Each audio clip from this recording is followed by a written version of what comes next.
Praise the Lord. எபேசியரின் புஸ்தகம் 2ஆம் அதிகாரம் 5ஆம் வசனம். அக்கிரமங்களில் மரித்தவர்களாய் இருந்த நம்மை கிறிஸ்துவோடு கூட உயிர்ப்பித்தார், கிருபையினாலே ரட்சிக்கப்பட்டீர்கள். பிரியமான தேவனுடைய பிள்ளைகளை, நம்ம தொடர்ந்து கர்த்தருடைய கிருபையை வேதாகமத்திலிருந்து பார்த்து கொண்டிருக்கிறோம்.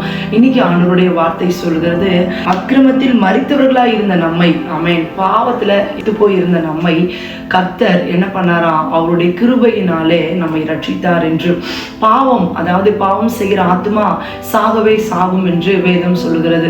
பாவமே வாழ்க்கையா இருந்து பாவ சரீரத்தில் வாழ்ந்துட்டு இருந்த நமக்காக கிறிஸ்து இயேசுவின் மரணத்தின் மூலமாய் கிறிஸ்து நம்மை நீதிமானாய் மாற்றினார் என்று. அது எதனால அப்படின்னு பார்த்தோம்னா, பரிசுத்தவானா இருந்ததுனால அப்படின்னு பார்த்தா இல்லவே இல்லை. நம்ம எப்படிப்பட்ட பாவிகளா இருந்தோம் என்பது நமக்கே தெரியும்.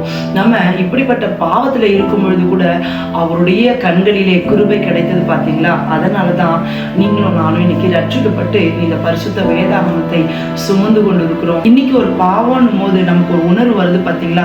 அதே உணர்வு அப்ப ரட்சிக்கப்படுறதுக்கு முன்னாடி நமக்கு இல்லை. ஆனா அந்த உணர்வு இப்ப நமக்கு இருக்கு. நிச்சயமா நம்ம பாவத்துக்கு பயந்து தேவனுக்கு, அதாவது கர்த்தருக்கு பயந்து பாவத்தை விட்டு விலகி இருப்போம்னா நிச்சயமா நம்மளை கர்த்தர் உயிர்ப்பிப்பார். எப்போ? கடைசி நாட்கள்ல கர்த்தர் அவர் எப்படி உயிரோடு எழும்பினாரோ 3ஆம் நாள், அது போல உங்களையும் என்ன உயிர்ப்பிப்பார். வசனம் சொல்லுகிறது 8ஆம் வசனம், கிருபையினாலே விசுவாசத்தை கொண்டு ரட்சிக்கப்பட்டீர்கள், இது உங்களால் உண்டானதல்ல, இது தேவனுடைய ஈவு. கிருபையினால நம்ம ரட்சிக்கப்பட்டிருக்கிறோம். இந்த விலையேற பெற்ற ரட்சிப்பு எல்லாருக்குமே இல்ல.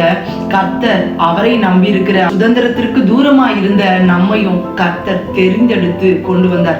இது அவ்வளவு லேஸ்ல நம்ம இதை விட்டுடலாமா? நிச்சயமா இதை நம்ம விடக்கூடாது. இந்த ரட்சிப்பை நினைத்து ஒவ்வொரு நாளும் ஆண்டவருக்கு நன்றி உள்ளவர்களா நம்ம இருக்கணும். தினந்தோறும் ரட்சிப்புக்காக நன்றி சொல்லுங்க. உங்க ரட்சிப்பு நிறைவேற ஜெபம் பண்ணுங்க. நம்ம ரட்சிப்புக்காகவும் விசுவாசத்துக்கும் ஜெபம் பண்ண வேண்டியது நம்ம மேல விழுந்த கடமை. இதை தினந்தோறும் நம்ம எண்ணி பார்த்து ஜெபிக்கும் பொழுது இன்னும் நம்ம தேவனை கிட்டி சேர முடியும். இன்னும் அவருக்குள்ள நம்ம சந்தோஷமா இருக்க முடியும். கர்த்தர் நம்மை ஆசீர்வதிப்பார். God bless you.